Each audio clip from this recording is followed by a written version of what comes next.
Okay, we're on chapter 5, verse 33. Chapter 5, verse 33.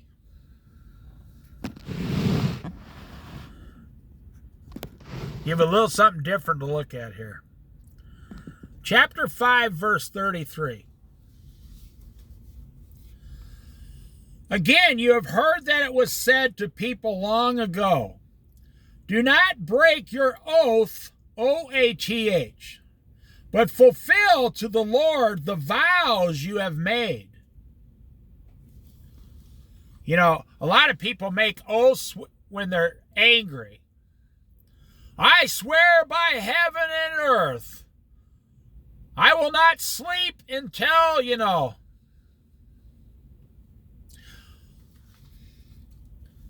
Well, you make an oath, you're bound by that oath.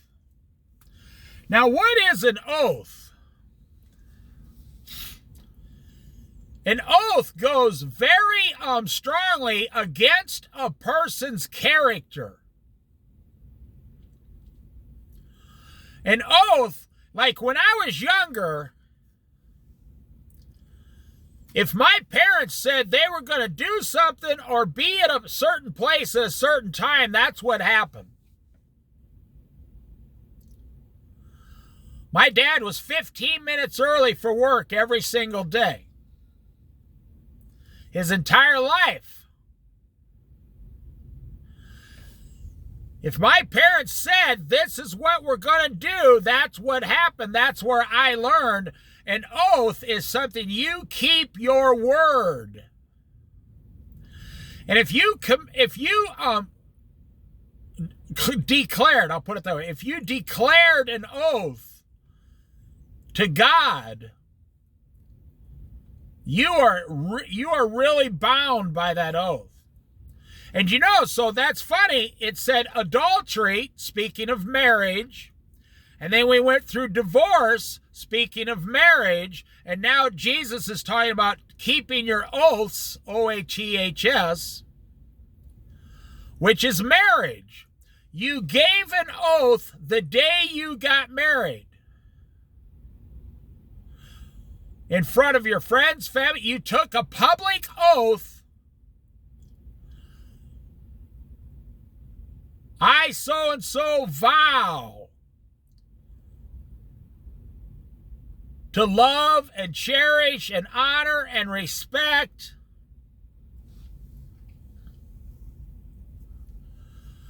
if you listen to kids getting married today, like left-wing liberals or whatever, they won't say the traditional words. They believe in what they're saying, actually.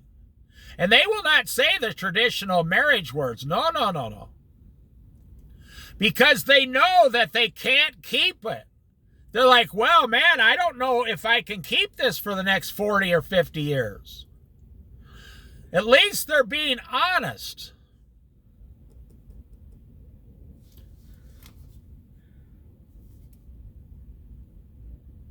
Again, you have heard that it was said to people long ago, do not break your oath,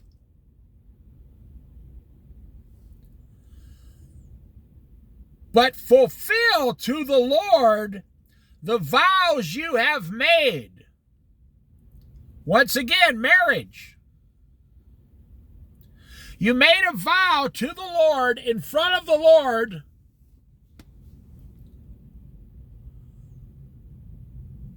You vowed to keep your marriage oath. People say, oh, I've never broken an oath to the Lord. If you got divorced, you broke your oath to the Lord. Now here's the rest of it. But I tell you, do not swear an oath at all. Jesus says it's better to not take an oath. Because you don't know what's going to happen today or tomorrow. Or do not take an oath.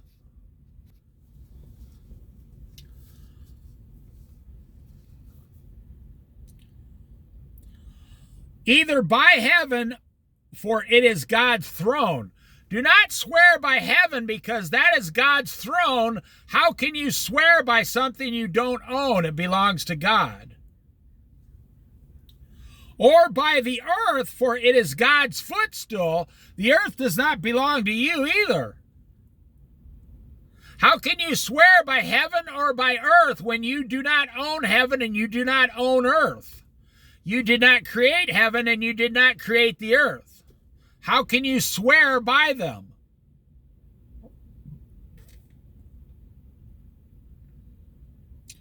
Or by Jerusalem, for it is the city of the great king.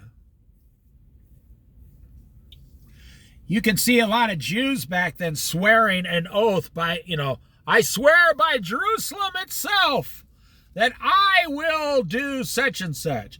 Do you know that every single time you take a loan at the bank, you're taking an oath, you're declaring an oath, and you sign it? You sign this oath. You say, I just borrowed $350,000 for my house, and you sign a piece of paper like 15 times. You're taking an oath to that bank, and you're swearing that you're going to keep your job for 30 years and pay off that house. I don't even know how that's possible. I have no idea how someone could possibly take an oath about their job about the next 30 years. Same thing with your car. You take an oath with your car payments for up to 7 years. You sign the loan. Now you have to fulfill the requirements because you took an oath. I don't know how you can do this, guaranteeing that I'm always going to have a job. Nothing's ever going to happen to me. The economy will always do great. We will never go to war. The government will never collapse. I will always have this job 40 hours a week making $60,000 a year. How can you take an oath on that?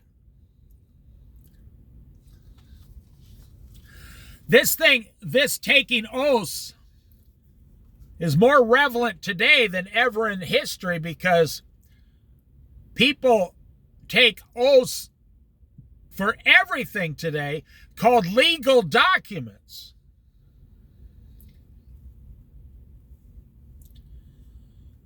And do not swear by your head, for you cannot make even one hair white or black. That's what I just said. If you cannot even change the color of your own hair, how can you guarantee house payments for 30 years?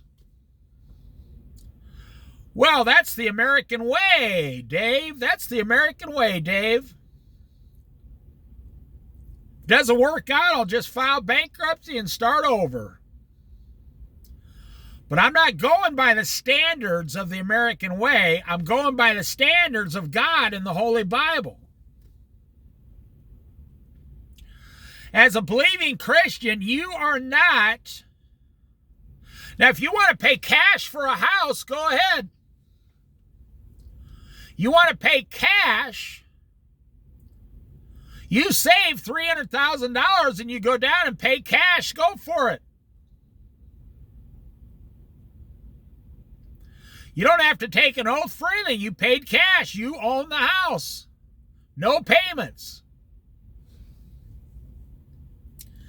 Do not swear by your own head, for you cannot make even one hair white or black. All you need to say is simply yes or no. Anything beyond this comes from the evil one. Now listen to what that just said. Let your yes be yes and your no be no. Anything after that comes from the devil. Wow. Anything after that comes from the devil. When you say we need to spend 30 years paying off a house, the Bible just said that comes from the devil. We need to spend 8 years paying off a car. That comes from the devil. we need to buy a jacuzzi, and we need to sign a 15-year loan to get new windows in our house, that comes from the devil. Anything beyond yes or no comes from the evil one. Now, that is not God's standard. That is the American capitalism standard. That's capitalism today.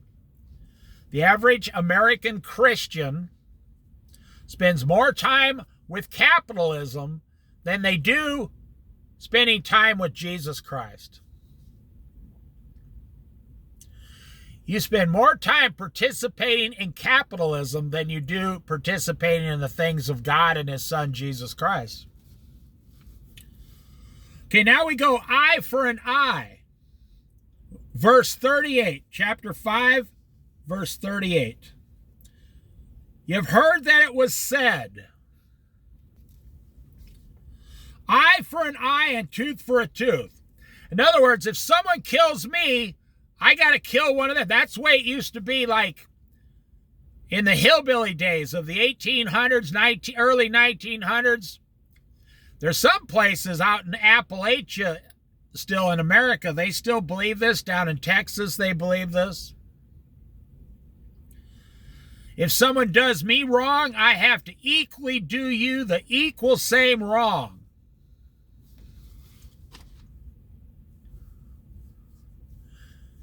Well, it goes back to, even if you get angry with your brother or sister, you're guilty of sin. We just talked about in the previous chapter. Because revenge belongs to the Lord. Revenge is not yours to give out. It belongs to the Lord on the last day. Stand still and wait for the Lord to put your enemies under your feet.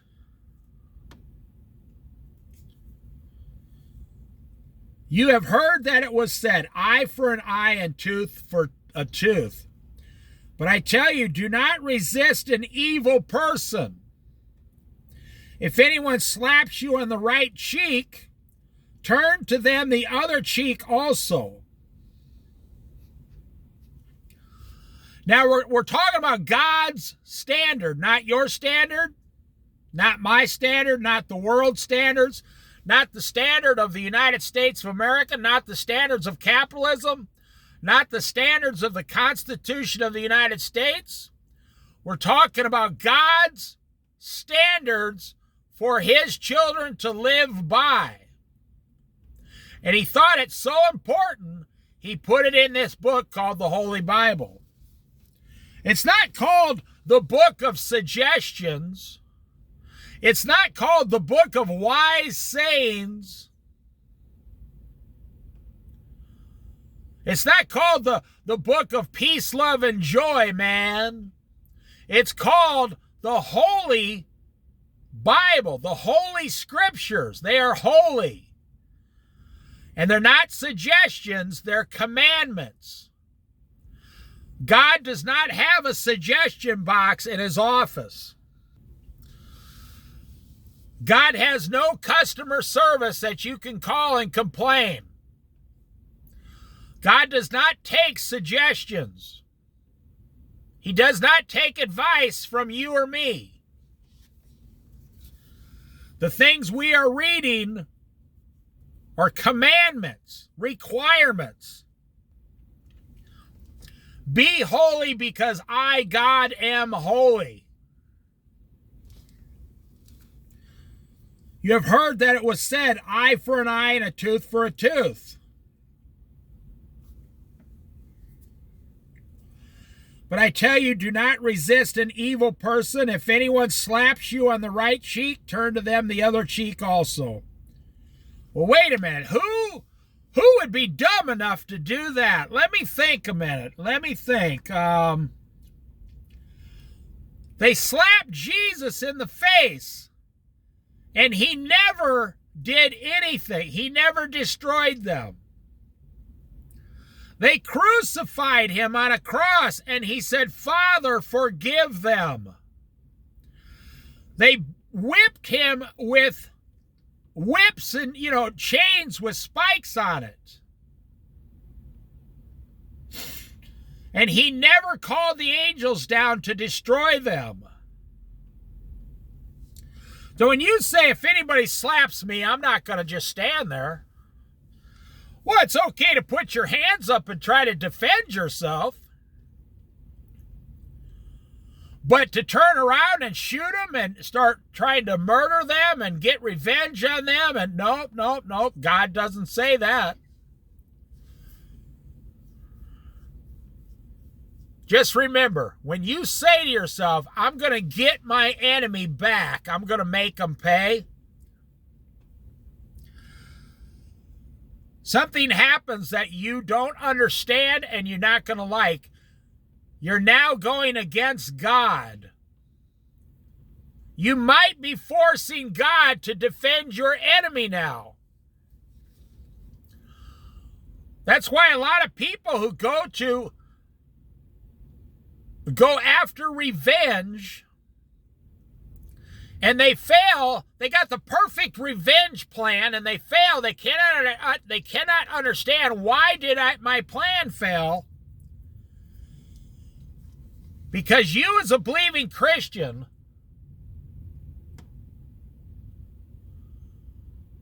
you now involved God into the equation. And now you're fighting against God himself. And God is coming against you to prevent you from any further harm coming to you and your family.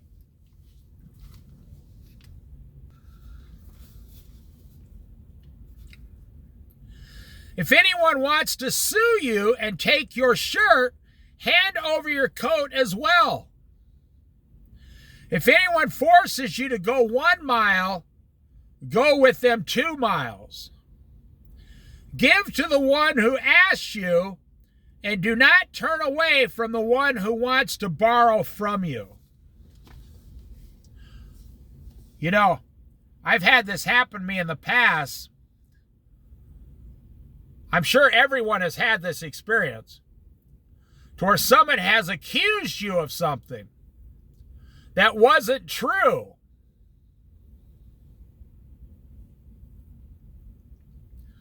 I had a guy accuse me once of something about $20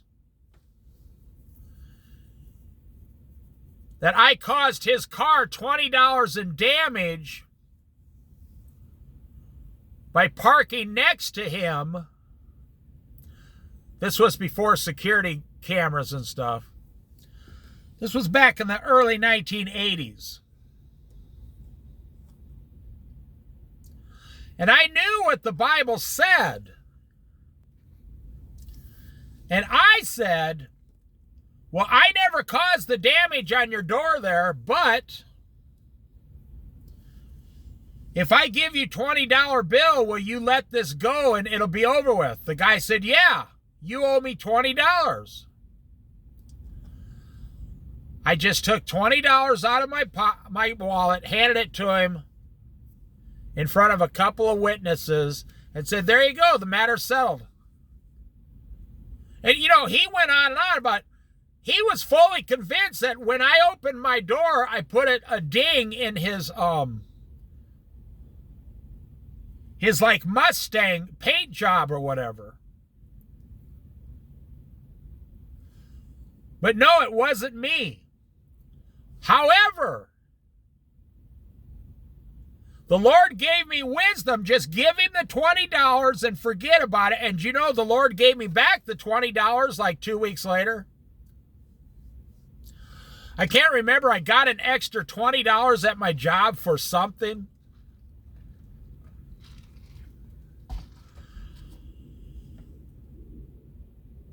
This man, he could have drug this out for months and months and months over $20.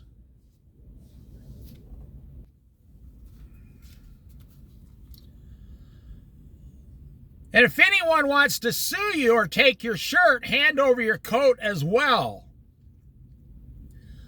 If anyone forces you to go 1 mile, go with them 2 miles.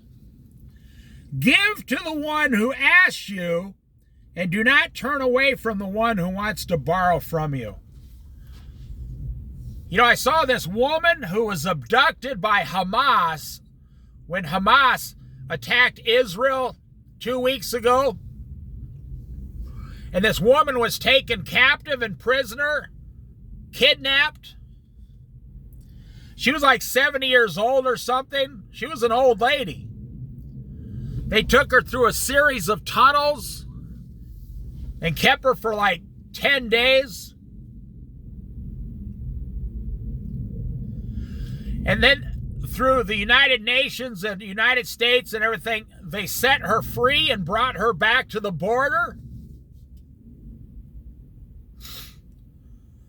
She turned around to her captors who abused her and shook their hand and said in Jewish language, peace. Peace be with you. Wow. She was abducted and, semi-tortured for 10 days. Nothing too severe. She turned around at the border towards her captors and said out of love, peace be with you, and shook one of their hands. How many people would have done that? That's full, true God power right there. That's the power of God right there. You could also say here, blessed are the peacemakers. We went through that already. Blessed are the peacemakers, for they shall inherit the kingdom of God.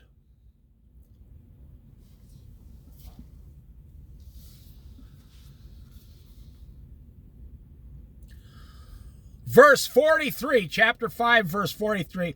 Love for your enemies. You have heard that it was said, love your neighbor and hate your enemy. Well, that's not how God thinks. You have to ask yourself, do I want to keep thinking like a man on this earth? Do I want to always have faulty thinking, broken thinking? Think of your thinking, your thoughts like an arrow and a bow and arrow, but the arrow, the wooden arrow, is broken in half. That arrow's no good. That's how your thinking is. Or do you want to think like God thinks? Do you want to have thinking like Jesus? Yes, you do. You have heard that it was said, love your neighbor and hate your enemies. That's how man thinks. But, Jesus says, I tell you, he's saying, but this is how I think, Jesus as God.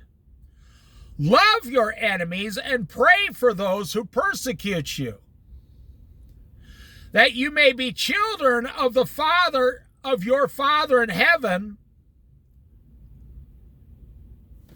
Well, wait a minute. Yeah, I do want to be children of God in heaven. I do want to go to heaven. I do want to be forgiven of all my sins. I do want to be raptured. Do you know that you have to remember, and it's easy, people forget this all the time. You and I, before we became believers, we were enemies of God. So if God was always destroying his enemies since the beginning of time, no one would be saved. But God is praying that He's praying for you, his enemy, that you receive his son Jesus and become saved. God wishes for none to be lost. Now, that is just something, that is just an offer, temporary offer for right now. When the tribulation happens, the church is taken off the earth, And then it's going to be very hard to become a believer, but the offer will still be there during the 7 years of tribulation. But at the end of the 7 years of tribulation, or if you die during the tribulation, the offer is void to you. Now you will be, upon your death, or upon getting killed during the tribulation, or upon judgment day, you will be dead for all eternity. Your spirit will be alive. You will be given a new spiritual body to stay in hell, the lake of burning sulfur, for all eternity. But the offer of God loving his enemies has an expiration date. And only God knows that day. Love your enemies and pray for those who persecute you, that you may be children of your Father in heaven. He causes his sun, S-U-N, the sun in the sky, his sun to rise on the evil and on the good, and sends rain on the righteous and the unrighteous. Now that's funny. I'm always amazed at people who do not understand the evil that exists on this earth.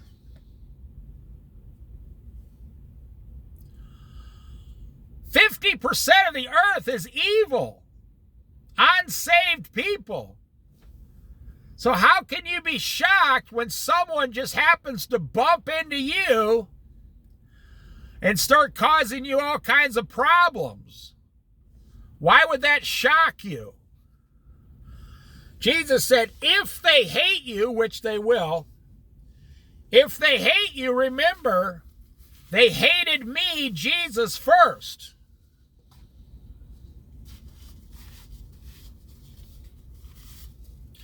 If they hate you, remember, they hated me, Jesus, first.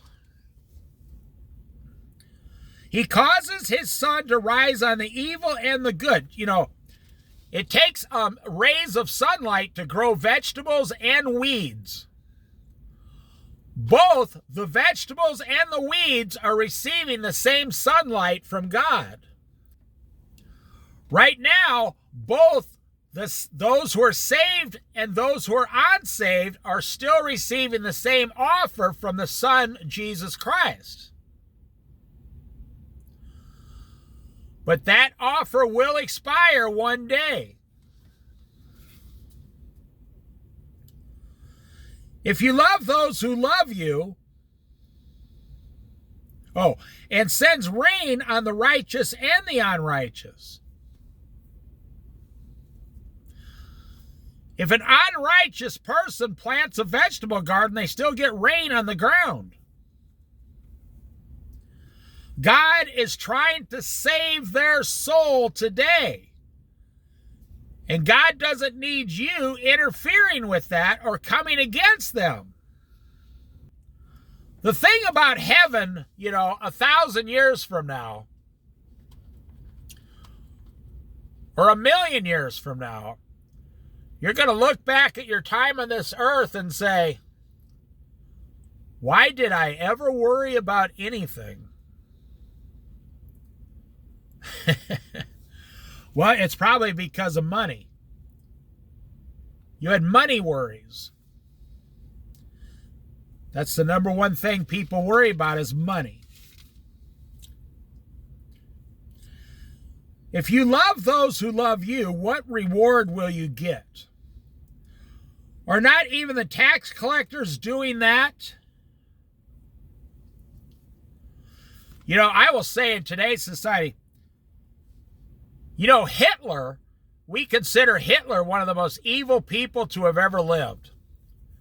Which is not really true, because if you go back through history, there were some really evil kings that killed millions and millions of innocent people throughout history. I mean, they would make Hitler look like a wimp. You know, Hitler was an evil man during our time, but I don't even think he'd make the top 10 list of the most evil people on the planet since the beginning of, creation. To be honest, if we knew everything about everything. And what he says here, do the tax collectors not love each other and their children? Do you know Hitler loved his own children, and his children loved him, their dad. There were German troops, they loved Hitler. He was the father of their fatherland. Now, I think Hitler's an evil person. Most normal people think Hitler was very evil, yeah. But if you know anything about history, he really wasn't one of the world's most evil people. I mean, some of these armies 1,000 years ago would just march across the earth, destroying everything in sight. If you love those who love you, what reward will you get? And that's why I made the example. Even Hitler's children loved him, and that he loved his children. Are not even the tax collectors doing that? See, even evil people do that. And if you greet only your own people, what are you doing more than others? Nothing, you're average. There was this pastor. He wanted to test his church. Boy, it backfired on him, I'll tell you that. This pastor got a hold of a professional makeup artist,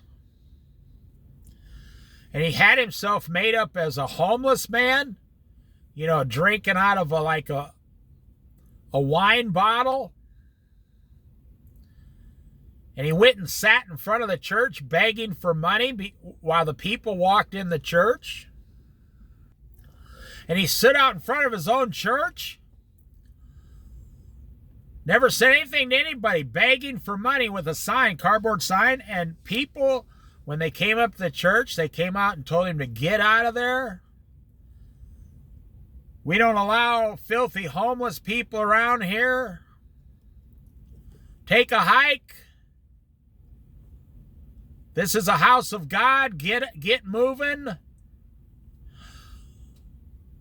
So the pastor, everybody was in, he snuck off to the back door and went in the church and walked up to the altar as the homeless man and started to take off his disguise. And people in that church started wailing and weeping in anger against the pastor, and some of them left the church and have never come back since. What were they doing in that church? And the pastor said, he came out publicly and said, I made a huge mistake. I think they've taken the video down since then. He says, I made a huge mistake. I tried to embarrass the members of my congregation without thinking about it. He said he wanted to see if his sermons were doing any good. Well, obviously they weren't. Do not even pagans do that? And if you greet only your own people, what are you doing more than others? Now, here's what it says. And then we'll end this chapter. Be perfect, therefore, as your heavenly Father is perfect. Well, how do I be perfect? Well, you can at least try. And it's not just talking about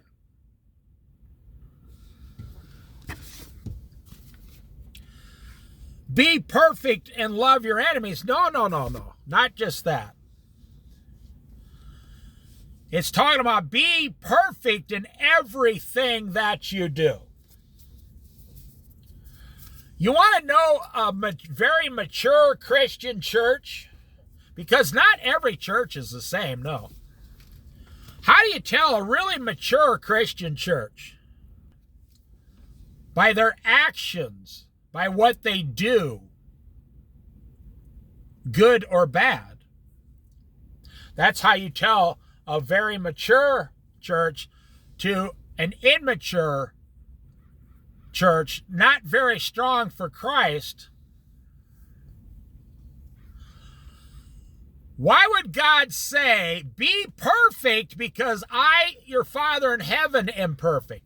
Well, the same thing he says, be holy because I, God, am holy. And I hear people ask all the time, well, how can I be holy like God? Well, it's easier than you think. If you would just get control of your behavior. Do you know the energy it takes to look at pornography takes you more energy to look at pornography than it does to not look at pornography?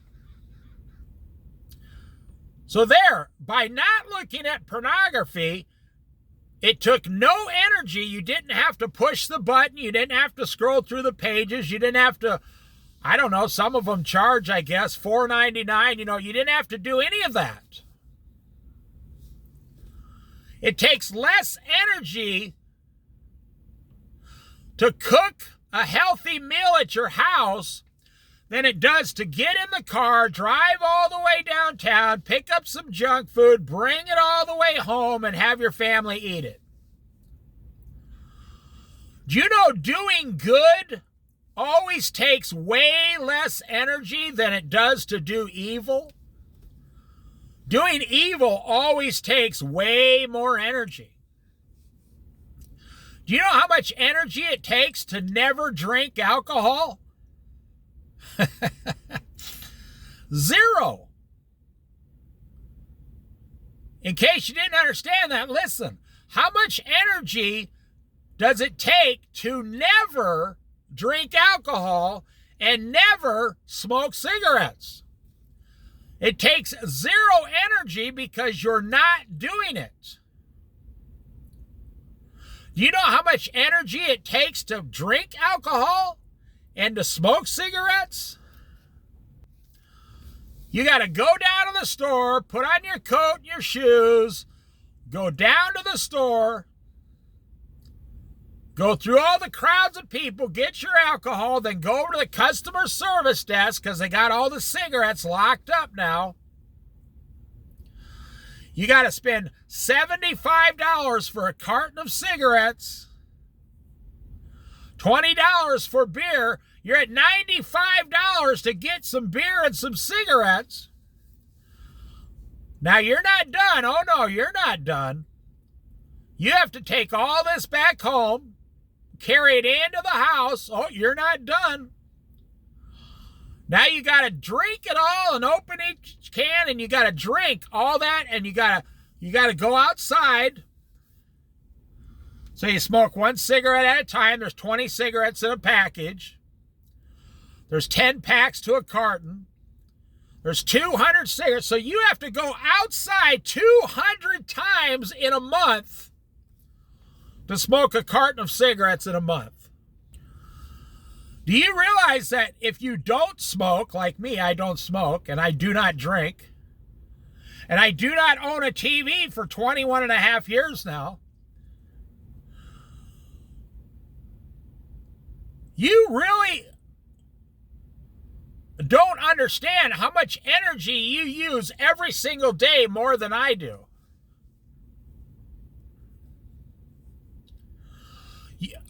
I see friends of mine go outside 200 times a month.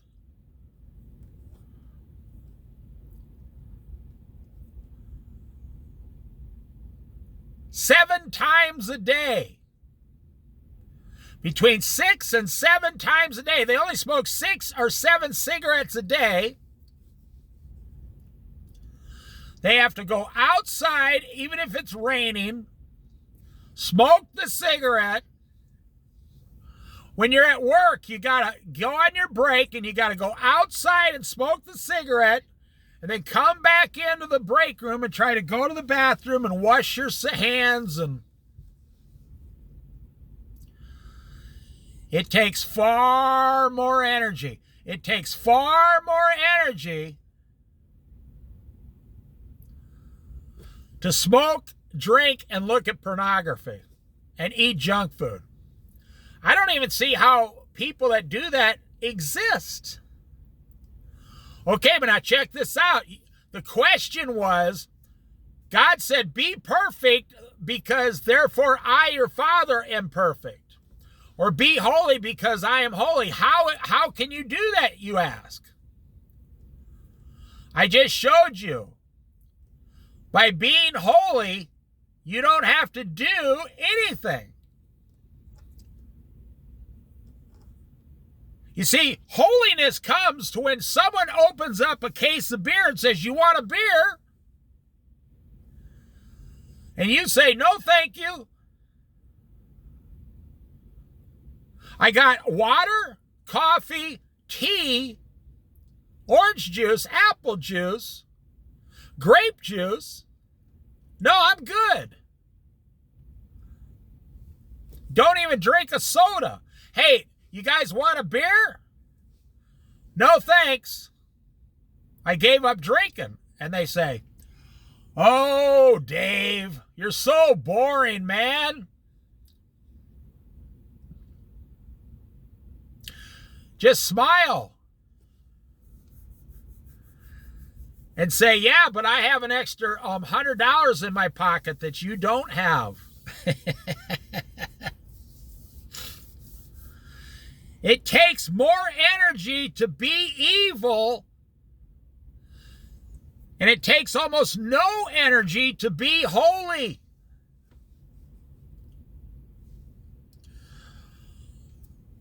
You're going to read the Bible. Takes almost no energy to read the Bible. You're going to watch a big, huge TV movie, stupid Hollywood movie. It takes a lot of energy. You got to watch a movie. You got to get some popcorn, some soda, some tacos, some pizza, some chicken wings, just to sit down and watch this movie. And at the end of the movie, you go, man, that movie sucked. Why did I just waste 2.5, 3 hours? This movie was horrible. The chicken wings were bad tonight. But if you did nothing, you'd have an extra $50 on you and you would be holy in the eyes of God. How can God say, be holy because I am holy? Be perfect because I am perfect. Do you think God would say that if he was telling us to do an impossible task? Well, that's what Jesus Christ does. What's the purpose of Jesus Christ? Number one, Jesus has two main purposes. Number one is to save you from your sins. And number two, once you're saved, is to keep you from sinning again. Jesus told Mary Magdalene, go and leave your life of sin. Jesus told the man that was lame, once he healed him, go and sin no more before something worse happens to you. Jesus was telling everybody, go and sin no more. Stop sinning. So that's how God can tell you to do something. If you get a carton of cigarettes and a 12-pack of beer once a week, I know people who drink a 6-pack of beer every day between themselves and their wife. And then they tell their kids, I don't ever want to catch you smoking or drinking. After they just showed their kids how to smoke and drink for 20 years.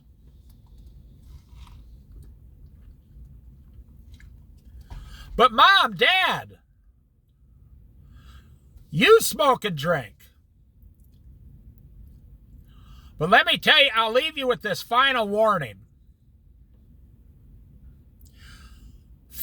as a mustard seed, but I'm going to put a twist on that mustard seed. Everything you plant grows. Every single seed you plant grows, and this is the problem with being evil or smoking or drinking. You're growing something that's not going to have full effect on your life for 20 more years. You're not going to have to make the payment for 20 or 30 until 20 or 30 years from now.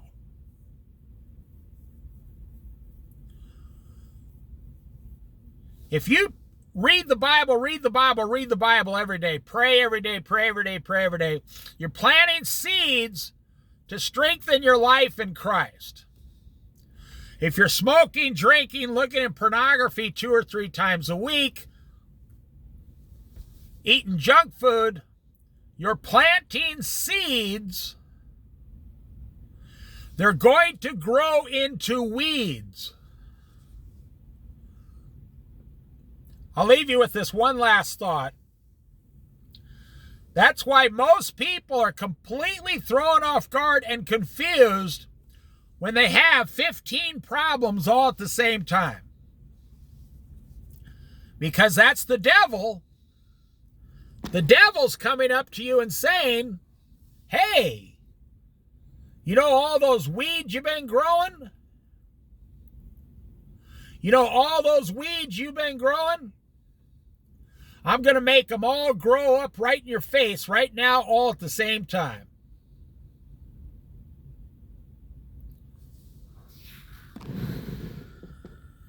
And you're like,